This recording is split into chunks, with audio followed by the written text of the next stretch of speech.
Durante esse período, o risco de infarto aumenta em até 30%. Você sabia disso? Uma das explicações é que, para manter o corpo aquecido, o organismo libera substâncias que reduzem o calibre das artérias. Então, para a gente entender melhor como é que funciona, como que é esse risco, eu vou conversar via internet com o cardiologista do Instituto Santista de Hemodinâmica, Luiz Cláudio Mendes Carvalho. Boa tarde, doutor, seja bem-vindo ao Balanço Geral Litoral. Olha, é um dado que eu não sabia, uma curiosidade interessante, 30% de risco a mais nesse período do frio, né? Então, eu queria que o senhor explicasse de forma didática o que acontece com o corpo nessa época que ele precisa ficar mais aquecido. Boa tarde, obrigado pelo convite. Realmente, nesse momento de temperaturas mais frias, o nosso organismo ele precisa manter a sua temperatura corporal. Então, o que acontece? Ele libera substâncias que vão fazer essa regulação da temperatura corpórea. Uma dessas substâncias são as catecolaminas, dentre elas a mais conhecida é a adrenalina, que faz com que realmente as artérias do nosso organismo elas se reduzam. Tendo essa redução no calibre, o que vai ocorrer? Vai ocorrer um desequilíbrio entre a oferta e a demanda de oxigênio que vai para o nosso coração. E se a pessoa ela já tem alguma obstrução na coronária, essa oferta ela vai diminuir muito mais e, logicamente, vai facilitar com que a pessoa possa eventualmente ter um infarto. Olha só que interessante, né? Então, qual seria a principal recomendação para as pessoas neste período, doutor? Como é que a gente evita esse problema?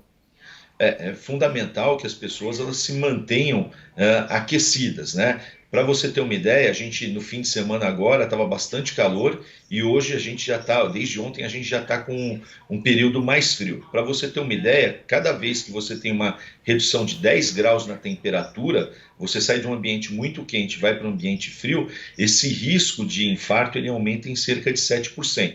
Então é fundamental que as pessoas se mantenham agasalhadas, que elas se mantenham aquecidas. Outro ponto também que a gente precisa salientar é que nesse período de frio você tem mais infecções respiratórias. As infecções respiratórias elas levam a processos inflamatórios nas artérias do nosso organismo como um todo. E se você também já tem uma obstrução na coronária, essa inflamação facilita a ruptura da placa, a formação de um coágulo que vai obstruir a artéria totalmente e levar a um infarto. Olha só, inclusive os telespectadores estão enviando dúvidas para o nosso WhatsApp, você pode participar, 997206222. O Marcelo de Itanhaém já mandou para a gente, nós vamos ver agora? Não? Daqui a pouco? Não? Ah, o pessoal está mandando aí, 997206222. Mas, doutor, uma dúvida que eu queria perguntar, existe algum sinal que o corpo já demonstra que a pessoa possa ter um possível infarto?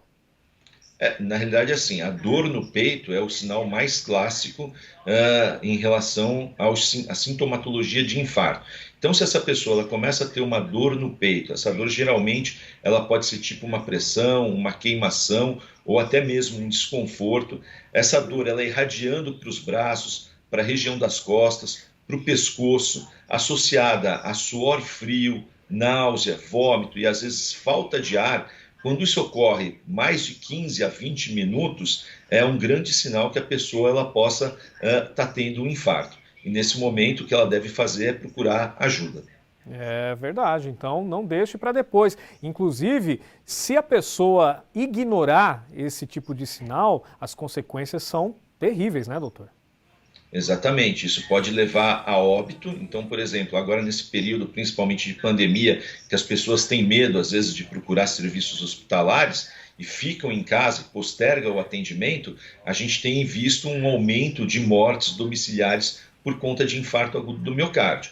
E se a pessoa também posterga muito para ir ao hospital, às vezes ela perde o tempo ideal do tratamento. Quando você chega num momento ideal, a chance de você, a sua mortalidade, as taxas, elas são inferiores a 5%.